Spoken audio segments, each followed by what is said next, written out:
Grenade ছোড়া হয়। এই সাহস পুলিশ কোথায় পেল? পুলিশকে এই ক্যাম্পাসে ঢোকার অনুমতি কে দিল? বুদ্ধিজীবীরা যে ৭১ মুক্তিযুদ্ধ হবে এটা আজ করতে পারেনি, এবারও বুদ্ধিজীবীরা ফেল মারছে।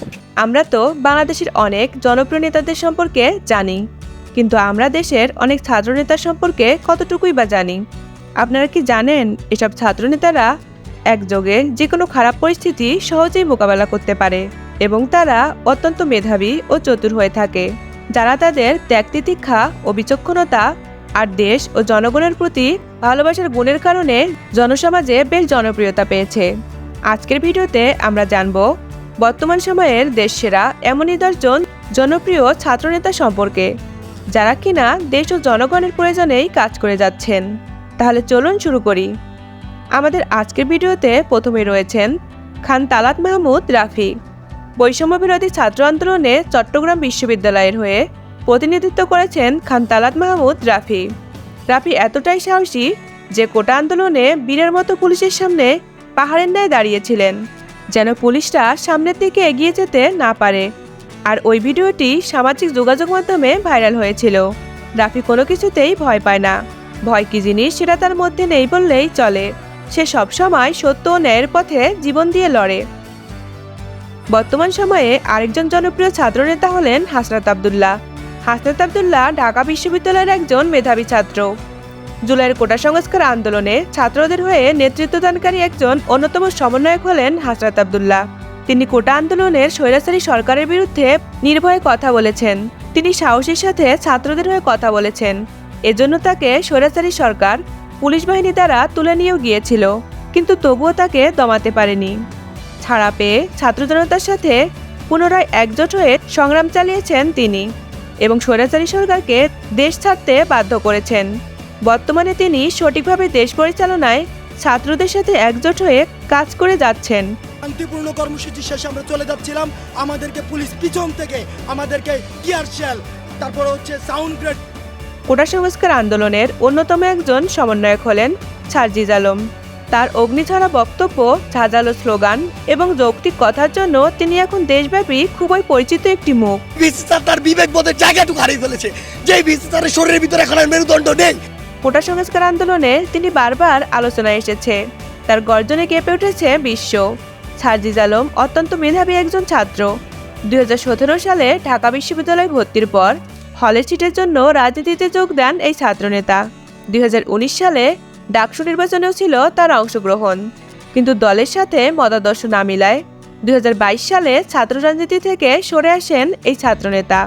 ঢাকা বিশ্ববিদ্যালয়ের ডিবেটিং সোসাইটির একজন আলোচক হিসেবেও বিশেষ সুনাম ও খ্যাতি রয়েছে সার্জিজ আলমের। সম্প্রতি কোটা সংস্কার ও বৈষম্য বিরোধী ছাত্র আন্দোলনে সার্জিজ আলম সামনে থেকে নেতৃত্ব দিয়েছেন। সার্বক্ষণিক যোগাযোগ রেখেছেন দেশের প্রতিটি প্রতিষ্ঠানের সমন্বয়কদের সাথে। আন্দোলনের সময় বাকি সমন্বয়কদের সাথে তাকেও ডিবি হেফাজতে নেওয়া হলে তার পরিবার ও এলাকাবাসী দুশ্চিন্তায় পড়ে যান। পরবর্তীতে ডিবি হেফাজত থেকে বেরিয়ে তিনি আবারও ছাত্র আন্দোলনে যোগ দেন। আন্দোলন ছড়িয়ে পড়ে সারা দেশব্যাপী। ডাক দেন অসহযোগ আন্দোলনের। শেষমেশ অসহযোগ আন্দোলনের চাপে পড়ে দেশ ছাড়তে বাধ্য হন স্বৈরাচারী সরকার শেখ হাসিনা। স্বৈরাচারী আওয়ামী লীগ সরকার পতনে বৈষম্য বিরোধী ছাত্র আন্দোলনের নেতৃত্ব দেওয়া আরেকজন ছাত্রনেতা হলেন আবু সাদিক কায়েম। জুলাই মাসে চলা ছাত্র আন্দোলনে অত্যন্ত গুরুত্বপূর্ণ ভূমিকায় ছিলেন ঢাকা বিশ্ববিদ্যালয়ের শিক্ষার্থী সাদিক কায়েম। তালিকায় নাম থাকা সমন্বয়কদের সাথে বিভিন্ন ছবিতেও দেখা গেছে তাকে। সমন্বয়কদের তালিকায় নাম না থাকলেও সমন্বয়কদের মতোই ভূমিকা রেখেছেন তিনি, কিন্তু বর্তমানে এই ছাত্রনেতার পরিচয় সকলের সামনে এসেছে। আবু সাদিক কায়েম হলেন ঢাকা বিশ্ববিদ্যালয় শাখার ইসলামী ছাত্র শিবিরের সভাপতি। ছাত্র শিবিরের শীর্ষ পর্যায়ের নেতা হলেও কায়েমকে কেউ চিনতে পারেনি। আর এই আবু সাদিক কায়েম হলেন নির্ভীক এবং সাহসী এক ছাত্রনেতা, যিনি দেশ ও জনগণের জন্য সবসময় কাজ করে চলেছেন। বর্তমান সময়ে আরেকজন জনপ্রিয় ও সাহসী ছাত্রনেতা হলেন আসিফ মাহমুদ। আসিফ মাহমুদ অত্যন্ত মেধাবী ও সুশিক্ষিত একজন ছাত্রনেতা। নাগরিক কোনো ধরনের ট্যাক্স বা খাজনা দেবে না আজ থেকে। বৈষম্য বিরোধী ছাত্র আন্দোলনে শুরু থেকে শেষ পর্যন্ত সকল ক্ষেত্রেই তার ভূমিকা ছিল অনস্বীকার্য, আর যার কারণে তিনি তার মুখ্য প্রতিদানও পেয়েছেন। একজন ছাত্রনেতা দেশ পরিচালনার মতো কাজের দায়িত্ব দেওয়া হয়েছে তাকে। বর্তমানে তিনি বাংলাদেশের অন্তর্বর্তীকালীন সরকারের যুব ও ক্রীড়া এবং শ্রম ও কর্মসংস্থান মন্ত্রণালয়ের উপদেষ্টা হিসেবে দায়িত্ব পালন করছেন। এছাড়াও তার রাজনৈতিক পরিচয়ও রয়েছে।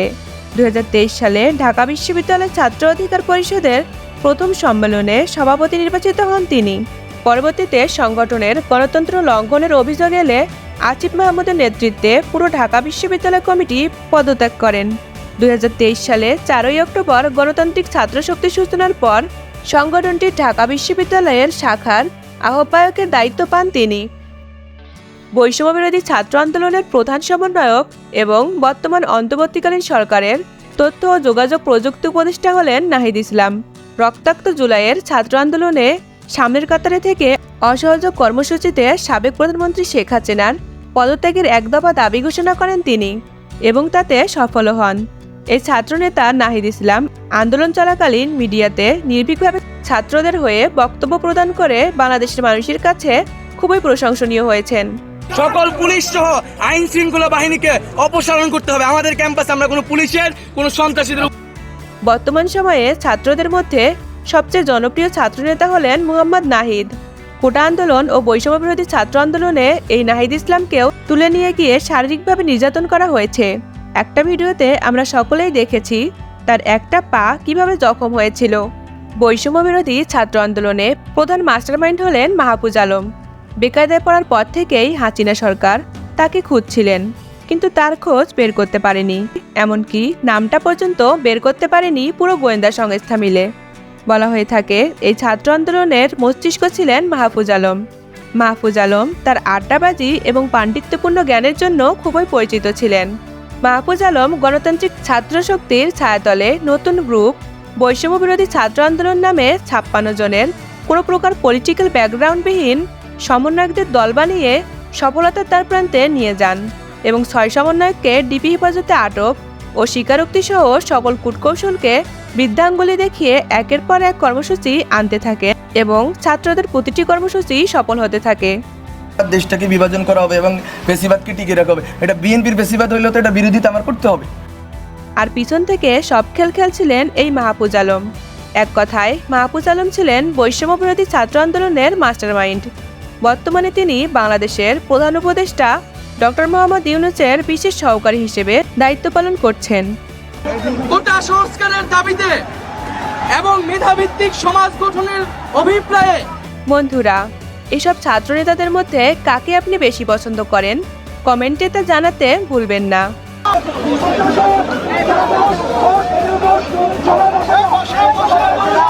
Never! I want to be